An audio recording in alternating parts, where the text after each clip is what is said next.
96 ከመቶ መሬቷ በረሃ ነው። ዝቅ ሲሉ አሸዋ፣ ቀና ሲሉ ሐሩር። የከተሞቿን መዘበራረቅ፣ የጎዳናዎቿን ትርምስ፣ ያረጁ መኪኖቿን ክላክስ ሲሰሙማ ይሄ ነው ወይ ዝናሽ አየንልሽ ሊሉም ይችላሉ።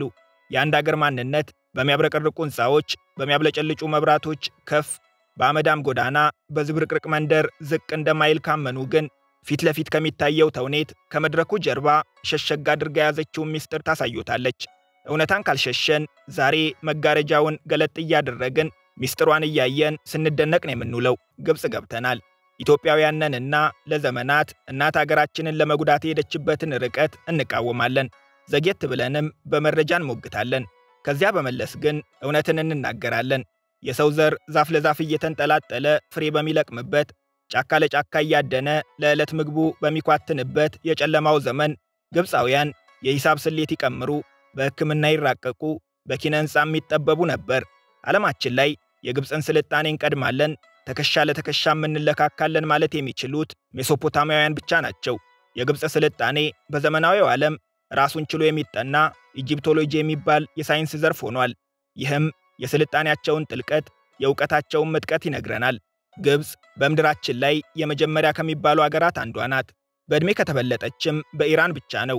ወጥ ካርታ፣ ወጥ መንግሥት፣ ያልተቋረጠ ነፃነት መስፈርት ከሆኑ ግን ሁለቱም ደረጃቸውን ለምድራችን ጥንጥየዋ ሀገር ሳን ማሪኖ ይለቃሉ። እውነታው ግን ካርታዋ ሲሰፋና ሲጠብ፣ የመንግሥቷ ቅርጽ ሲቀያየር፣ በቅኝ ግዛት ምክንያት ነፃነቷ ሲደፈር ብትኖርም ሳን ማሪኖ እንደ ሀገር ከመመስረቷ ከ3400 ዓመታት በፊት ግብፅ የምትባል ስልጡን አገር ነበረች። ግብፅ ከዛሬ 4000 ዓመት በፊት ለሴት ልጅ ንብረት የማፍራት፣ ባሏን የመፍታት፣ የቤተሰቦቿን ንብረት የመውረስ፣ ባሪያ ቀጥራ የመነገድና ስልጣን ላይ ወጥታ ሕዝቧን የመምራት መብት የሰጠች የመጀመሪያዋ ሀገር ነበረች። ይህ ሁሉ በዘልማድ የሚከወን ሳይሆን በፈርዖኖች መዛግብት ላይ ሕግ ሆኖ የሰፈረ የሴቶች መብት ነው። አዳምና ሔዋን ራቁታቸውን መፈጠራቸውን ቅዱሳን መጻሕፍት ይነግሩናል። አትብሉ የተባሉትን ፍሬ በልተው ዓይናቸው ሲበራ ተፋፈሩ። እናም አምላክ ልብስን አለበሳቸው። ሳይንስ ደግሞ የሰው ልጅ ለመጀመሪያ ጊዜ የላይነን ልብስ የለበሰው ግብፅ ላይ ነው ይለናል። ቅሪቱንም አገኝተዋል። ከ7000 ዓመታት በፊት የተሰራው ለመጀመሪያ ጊዜ በሰው ልጅ የተለበሰው ልብስ ይህንን ይመስላል። ይሄኛው የምር ያስገርማችሁ ይሆናል። የሰው ልጅ ጥርሱን በጥርስ ሳሙና ማጽዳት የጀመረው ከክርስቶስ ልደት ከ5000 ዓመታት በፊት ነው። ቦታውም ግብፅ ነው። ዕድሜ ለጂኦግራፊ መምህራኖቻችን ይሄኛውንስ እናውቀዋለን። የሰው ልጅ ለመጀመሪያ ጊዜ ሐሳቡን በጽሑፍ ማስፈር የጀመረው በሜሶፖታሚያ ቀጥሎም በግብፅ ነው። ከተደነቁ አይቀር ይህንን እንጨምርሎት። ለመጀመሪያ ጊዜ 1 ዓመት 365 ቀናትን እንደሚይዝ የደረሱበት ትክክለኛውን ካሌንደርም የፈጠሩት፣ ይህንንም ለምዕራባውያን ያስተማሩት ግብፃውያን ናቸው። የሚገርመው ግን የዓለማችንን የመጀመሪያውን ካሌንደር ፈጥረው ዛሬ ላይ የራሳቸውን ካሌንደር ትተው የግሪጎሪያኑንና የሂጅራን ካሌንደር የሚጠቀሙ መሆናቸው ነው። በእርግጥ የግብፅ ገበሬዎችና የግብፅ ኮፕቲክ ቤተክርስቲያን ዛሬም የቀደመውን አቆጣጠር ይጠቀማሉ። በግብፅ አቆጣጠር አሁን ያለነው 6267ኛው ዓመት ላይ ነው። ልብ ያድርጉ።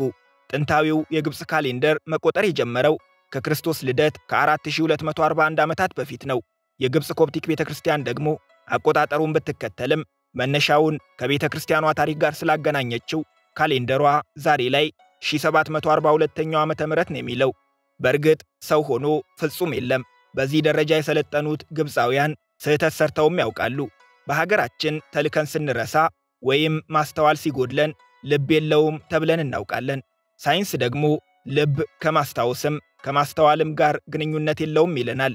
የጥንት ግብፃውያን ግን ልክ እንደኛ ነበሩ። የሰው ልጅ በልቡ ነው የሚያስበው ብለው ያምናሉ።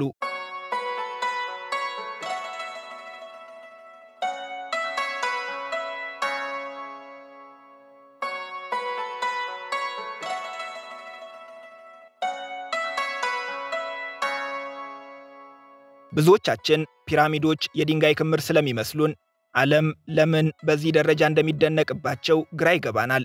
እውነታው ግን ፒራሚዶች ከክምር ድንጋይ በላይ ናቸው። ዛሬ ላይ ሳይንስ በደረሰባቸው ቴክኖሎጂዎች ሁሉ ቢጠኑም የፒራሚዶች ምስጢር በጥቂቱ እንኳን አልታወቀም። ወይም ታውቋል ግን ሊነግሩን አልፈለጉም። ነገሩን ጠጋ ብለን ለማየት 4500 ዓመታትን ወደ ኋላ ተመልሰን ግብፅ ካሏት 118 ፒራሚዶች አንዱን መርጠናል። ታላቁ የጊዛ ፒራሚድ ይባላል። ኩፉ በተሰኘው የግብፅ ፈርዖን ዘመን በ20 ዓመታት ውስጥ እንደተገነባን የነገሩን። ነገርየው በመጽሐፍ ገጽ ላይ ተስሎ ስናየው ትንሽ ይመስለናል። እውነታው ግን አንድ ጎኑ ብቻ 230 ሜትር ይረዝማል። ያረፈበት መሬት ስፋትም 5.3 ሄክታር፣ ከፍታውም 146 ሜትር ነው። በ1889 የፈረንሳዩ ኤፍል ማማ እስኪገነባ ድረስም ለ4300 ዓመታት የምድራችን ረጅሙ ግንባታ ነበር። አሁን አስደናቂዎቹን የፒራሚድ ምስጢሮች ማየት እንጀምር። ታላቁ የጊዛ ፒራሚድ ብቻ 6 ሚሊዮን ቶን ወይም 5 ቢሊዮን 443 ሚሊዮን ኪሎግራም ክብደት አለው። ይህንን የሚያህል ግዙፍ ግንባታ ፍጹም የማይናወጥ መሰረት ይፈልጋል። ጥቂት መዛነፍ ሙሉ ግንባታውን ገደል ሊከተው ይችላል።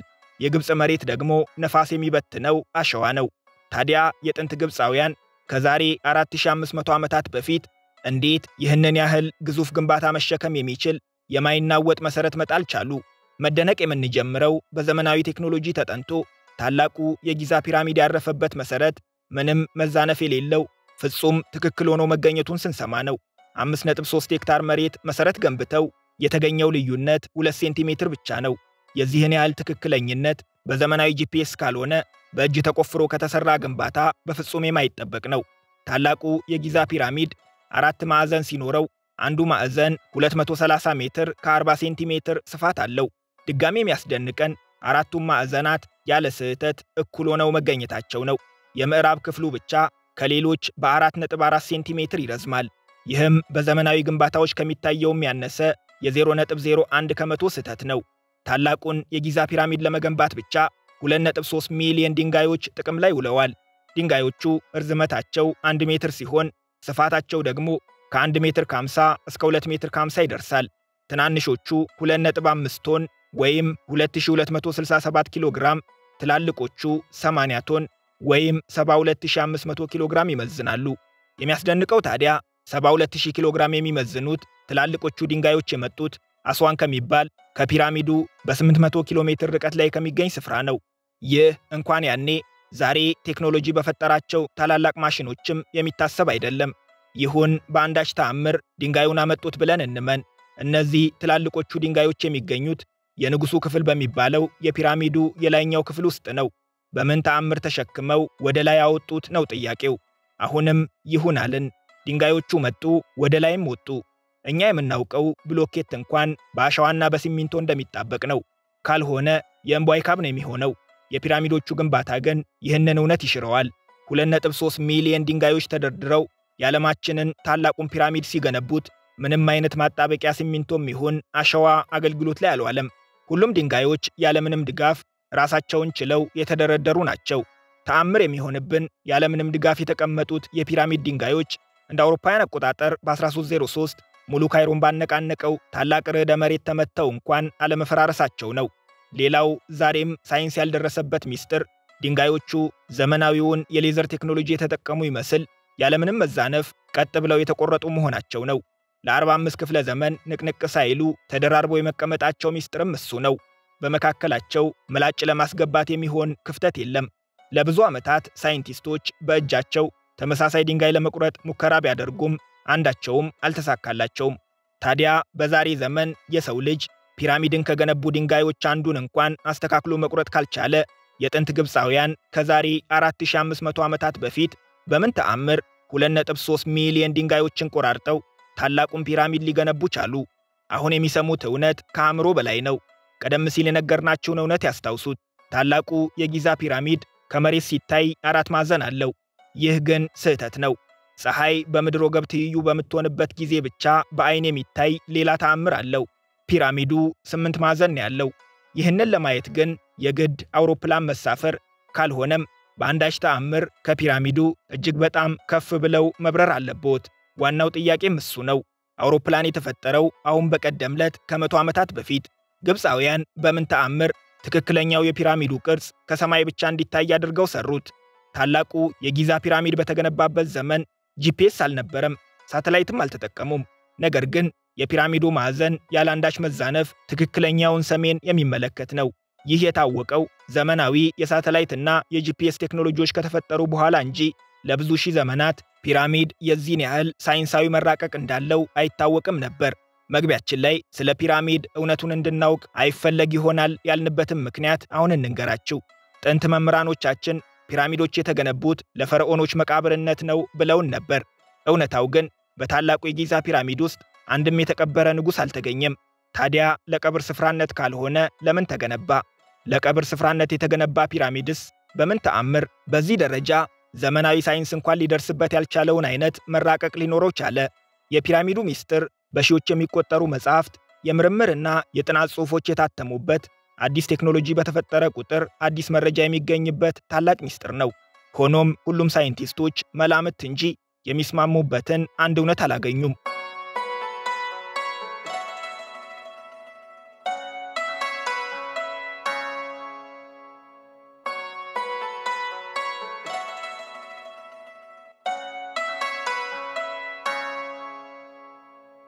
ግብጽ ትጠጣው ዘንድ ውሃ ትጠለልበት ዛፍ የሌላት ተፈጥሮ የበደለቻት አገር ናት። ዓለማችን ላይ እርጥበት በብዛት የማታገኝ ደረቅ አገር ማናት ቢባሉ ሳውዲ አረቢያ፣ ሊቢያ፣ ኳታር ይሉ ይሆናል እንጂ የናይሏ ግብጽ ትዝም አትሎትም። እውነታው ግን ከሳውዲም ከሊቢያም ቀድማ የምድራችን ቁጥር 1 ደረቁ አገር ግብጽ ናት። በምስራቃዊ የሰሐራ በረሃ እንደመገኘቷ 96 ከመቶ መሬቷ በረሃ ነው። በዓመት የምታገኘው አማካይ የእርጥበት መጠንም 18 ሚሊ ሜትር ብቻ ነው። ንጻሬ ካስፈለገ ዓለማችን ላይ ብዙ እርጥበት የምታገኘው ቁጥር 1 አገር ኮሎምቢያ በዓመት በአማካይ 3240 ሚሊ ሜትር ውሃ ታገኛለች። ሀገራችን ኢትዮጵያ ደግሞ 850 ሚሊ ሜትር። ግብጽ ጥሟን የሚያረካላት ንዳዱን የሚያበርድላት በታሪኳ የምታውቀው አንድ ወንዝ ብቻ ነው። እሱም ከራሷ ምድር አይመነጭም። 85 ከመቶ ከኢትዮጵያ 15 ከመቶ ከቪክቶሪያ ሐይቅ ነው የሚመነጨው። የሚያስደንቀው ለአመል ያክል አንድ ወንዝ ቢኖራት ግን እሱን ተጠቅማ ከሜሶፖታሚያ ስልጣኔ እኩል የሚጠቀሰውን በሰው ልጅ ታሪክ ታላቁን ስልጣኔ ገነባችበት። ግብጽ የናይል ስጦታ ናት የተባለው ያለ ነገር አልነበረም። የከርሰ ምድር ውሃ ቢኖራትም 98 ከመቶ ውሃ የምታገኘው ግን ከናይል ነው። ናይል ባይኖር ግብጽ የምትበላው ምግብ፣ የምትጠጣው ውሃ፣ የምታበራው መብራት፣ ወንዙን ተከትሎ የሰፈረው ሕዝቧን ጨምሮ ራሷ ግብጽም አይኖሩም ነበር።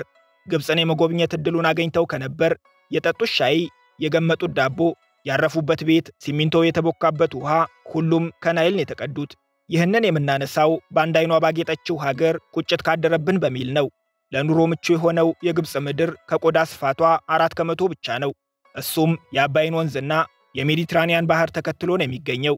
ይህ 4 ከመቶ መሬት ታዲያ ግማሹ ለ114 ሚሊዮን ዜጎቿ መኖሪያነት ይውላል። ከመኖሪያነት ተርፎ ለእርሻ የቀራት መሬት 3.4 ሚሊዮን ሄክታር ብቻ ነው። ያም ሆኖ ግብጽ በአፍሪካ ከዋነኞቹ የስንዴና የጥጥ አምራች ሀገራት አንዷ ናት።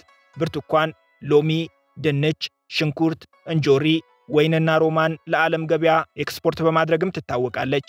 በእርግጥ ግብጽ ስንዴ በማምረት ብቻ ሳይሆን ከፍተኛ መጠን ያለው ስንዴ ከራሽያና ከዩክሬን በማስገባትም ትታወቃለች። ይህም እየጨመረ የመጣው የዜጎቿ ቁጥር የፈጠረባት ጫና ነው። እናም መፍትሄ ስትል ዓለማችን ላይ ትልቁ የተባለውን የ9 ቢሊዮን ዶላር የኒው ዴልታ የመስኖ ፕሮጀክት ጀምራለች። ፕሮጀክቱ 114 ኪሎ ሜትር የሚረዝም ሰው ሰራሽ ወንዝ በመፍጠር 920 ሺህ ሄክታር የበረሃ መሬትም ወደ እርሻ ማሳነት በመቀየር የግብፅን የሚታረስ መሬት በ23 ከመቶ የማሳደግ ለ5 ሚሊዮን ዜጎቿም የሥራ ዕድልን የመፍጠር ኃላፊነት ተጥሎበታል። ከተሳካላቸው ማለት ነው። ተመሳሳይ ፕሮጀክት ሲነድፉ ግን የመጀመሪያቸው አይደለም። በ1997 የቶሽካ ፕሮጀክት በሚል ተሞክሮ ነበር። ችግሩም መፍትሄውም ተመሳሳይ ናቸው። ከስም መቀያየር ውጪ ቶሽካ የግብፅ ችግር ሁሉ መፍትሄ ተደርጎ መሰበክ የጀመረው እንደ አውሮፓውያን አቆጣጠር ከ1960ዎቹ ጀምሮ ነበር። ዓላማው የተባለው 4 ከመቶ ብቻ የሆነውን ለኑሮ ምቹ የሆነውን የግብፅ መሬት ወደ 25 ከመቶ ማሳደግ ነበር። ፕሮጀክቱ ሲጓተት ኖሮ እንደ አውሮፓውያን አቆጣጠር በ1997 በሆስኒ ሙባረክ ዘመን ስራው በይፋ ተጀመረ። ችግሬን እቀርፍበታለሁ፣ አዳዲስ ከተሞችን መሰረታለሁ፣ በረሃውን አለምልሜ ለእርሻ እጠቀማለሁ ብላ የጀመረችው የቶሽካ ፕሮጀክት ግን ከፍ ላለ ውጤት ሲጠበቅ ከፍ ያለ ብክነት ሆኖ አረፈው። እቅዱ እንዲህ ነበር። በአስዋን ግድብ ምክንያት የተፈጠረውን የናስር ሐይቅ ጠልፎ 225 ኪሎ ሜትር ወደ በረሃ መውሰድ። ልክ ቀደምት ግብፃውያን የናይልን ወንዝ ተከትለው እንደሰፈሩት ሁሉ አሁንም አዲስ የተፈጠረውን ሰው ሰራሽ ወንዝ ተከትለው እንዲሰፍሩ በወንዙ ዙሪያ ዘመናዊ ከተሞችን መገንባት። በዚያው ፍጥነት 200 ሺህ ሄክታር የሚሆን የበረሃ መሬት በማልማት ግብፅን ከኢምፖርት ምርቶች ማላቀቅ። ይህ ሁሉ ጥሩ ህልም ነበር። ሆኖም የግድቡን ውሃ 225 ኪሎ ሜትር በረሃ ለበረሃ ሲያንከራትቱት ምን ያህሉ በትነት ሊባክን እንደሚችል አልገመቱም ነበር።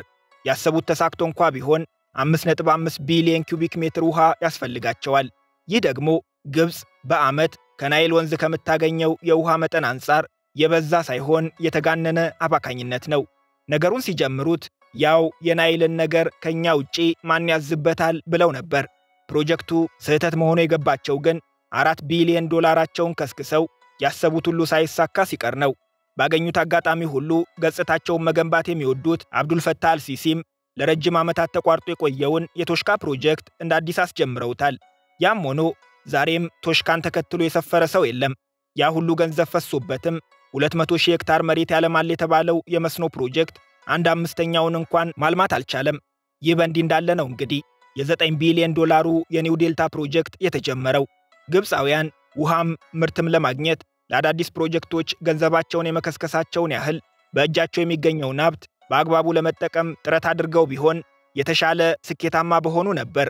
ውሃ ጠማኝ ብላ በዚህ ደረጃ የምትንገበገበው ህልውናዬን አደጋ ላይ ጣለችው ብላ ኢትዮጵያን የምትከሰው ግብፅ ዓለማችን ላይ ውሃ ከሚያባክኑ አገራት ቁጥር 1 ደረጃ ላይ መቀመጧ ስላቅ ነው የሚመስለው።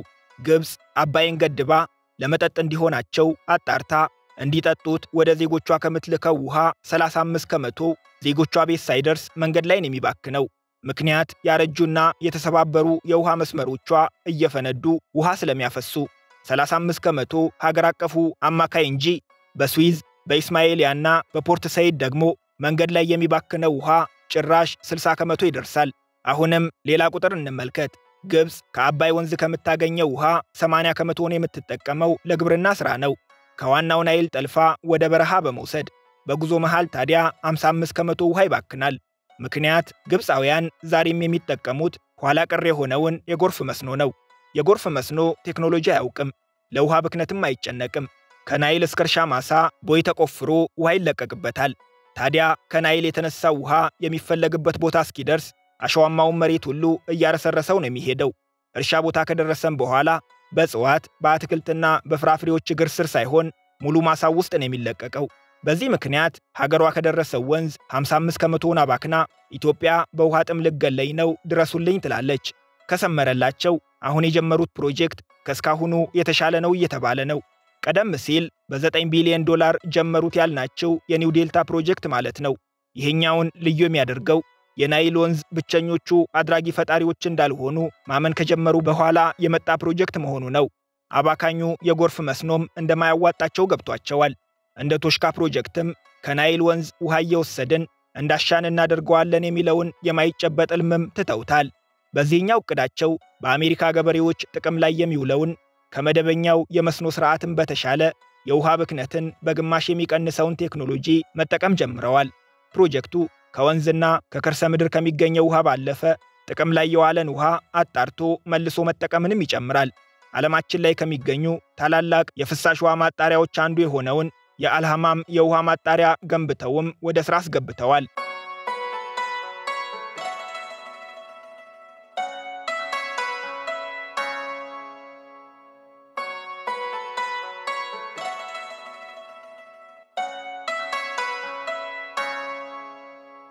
ካይሮ ግርግር ትወዳለች።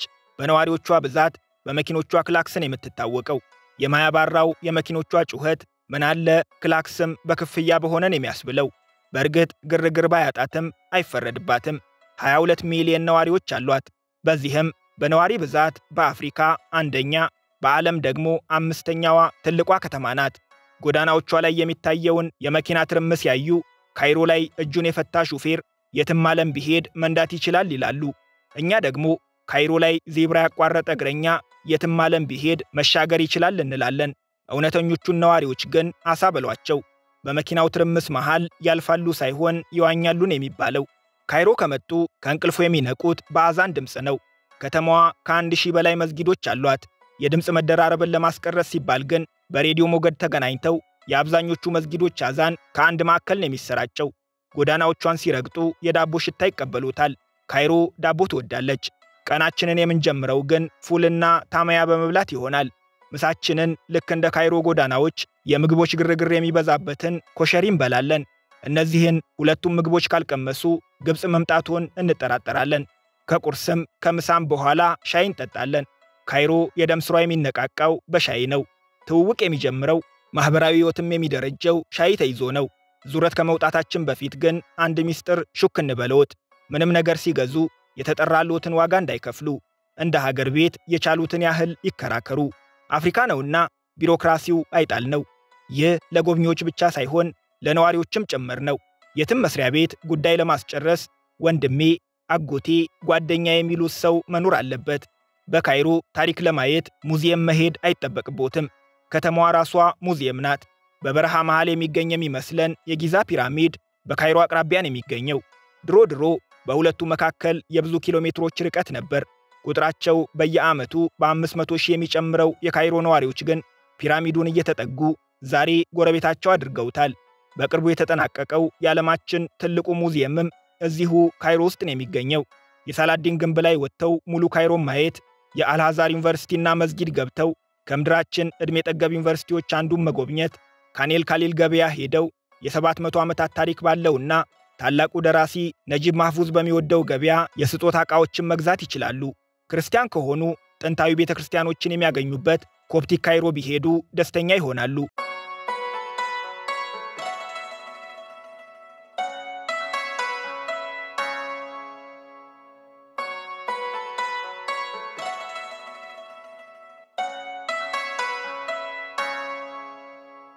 ግብጽ በድሮ ዝና የምትኖር የፒራሚድ ዘመን ላይ የቆመች ሀገር አይደለችም። ለዚህም በዓመት $9 ቢሊዮን ገቢ የምታጋብስበት የስዊዝ ካናል ምስክር ነው። የስዊዝ ካናል በአጭሩ የስዊዝ ቦይ ማለት ነው። ድሮ ከኤዥያ የተነሳ አንድ መርከብ አውሮፓ መሄድ ቢፈልግ በደቡብ አፍሪካ በኩል መዞር ይጠበቅበት ነበር። እንደ አውሮፓውያን አቆጣጠር በ1869 ግብጽ በፈረንሳይ ቅኝ በተገዛችበት ዘመን ግን በቀይ ባህርና በሜዲትራኒያን ባህር መካከል የሚገኘው የ193 ኪሎ ሜትር መሬት ተቆፍሮ ከኤዥያ ወደ አውሮፓ መተላለፊያ አዲስ መስመር ተፈጠረ። የመስመሩ መከፈት የመርከቦችን ጉዞ በ7000 ኪሎ ሜትር ቀነሰው። ይህንን አቋራጭ መንገድ መጠቀም የሚፈልጉ የዓለም መርከቦችም ለግብጽ የመተላለፊያ ገንዘብ እየከፈሉ መስመሩን መጠቀም ጀመሩ። ዛሬ ላይ ከዓለም የኮንቴነር መርከቦች 30 ከመቶ የሚሆኑት ይህንን መስመር ይጠቀማሉ። ግብጽም በየጊዜው ማስፋፊያዎችን እያደረገችለት ገቢዋን ታሳድጋለች። በ2023 ለምሳሌ $9.4 ቢሊዮን ገቢ ሰብስባለች። ከገንዘቡ በተጨማሪ በሚሊዮን ለሚቆጠሩ ዜጎቿ የሥራ ዕድልን የፈጠረ በዓለምም ተፈላጊው ሀገር ያደረጋት ስትራቴጂክ መስመር ነው። ግብጽ ዛሬም አላረፈችም። እያደገ የመጣውን የዜጎቿ ቁጥር እያስጨነቃት መፍትሄ ያለችውን ዘዴ ሁሉ ትሞክራለች። በ2018 የጀመረው የሁለት ልጆች ይበቋቸዋል ዘመቻ አንዱ ነው። አስገዳጅ ባይሆንም የግብጽ መንግስት ዜጎቹን ከሁለት በላይ ባትወልዱ ደስ ይለኛል ሲል እያግባባቸው ይገኛል። እግረ መንገዱንም የነዋሪዎቿ ብዛት መቋቋም ከምትችለው በላይ የሆነባትን በመሰረተ ልማት፣ በህዝባዊ አገልግሎት፣ በመሬት ጥበትና በትራፊክ መጨናነቅ የምትሰቃየውን የካይሮን ጫና ለማስተንፈስ ከካይሮ በ45 ኪሎ ሜትር ርቀት ላይ አዲስ ስማርት ከተማ በመገንባት ላይ ይገኛል። እንደ አውሮፓውያን አቆጣጠር በ2016 የተጀመረው የአዲሱ ከተማ ፕሮጀክት ዘመን የደረሰበትን ቴክኖሎጂዎች በሙሉ የሚጠቀም ስማርት ከተማ ሲሆን እስካሁንም በርከት ያሉ የመንግስት መስሪያ ቤቶች ወደ አዲሱ ከተማ ተዘዋውረው ስራ ጀምረዋል። ከተማው ሙሉ በሙሉ ሲጠናቀቅም 7 ሚሊዮን ነዋሪዎች ይኖሩታል። ለ2 ሚሊዮን ግብፃውያንም የሥራ ዕድልን ይፈጥራል ተብሎ ይጠበቃል። ያም ሆኖ ፕሮጀክቱ በታቀደው ደረጃ እውን ስለመሆኑ ራሳቸው ግብፃውያንም ሳይቀሩ ይጠራጠራሉ። ለአዲሱ ከተማ ግንባታ የሚወጣው $58 ቢሊዮን ሀገራዊ ጫናን ፈጥሮብናል ይላሉ።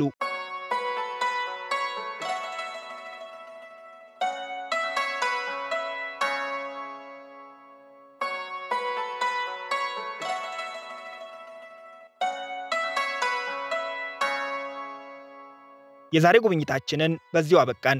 አብራችሁን ስለቆያችሁ እናመሰግናለን።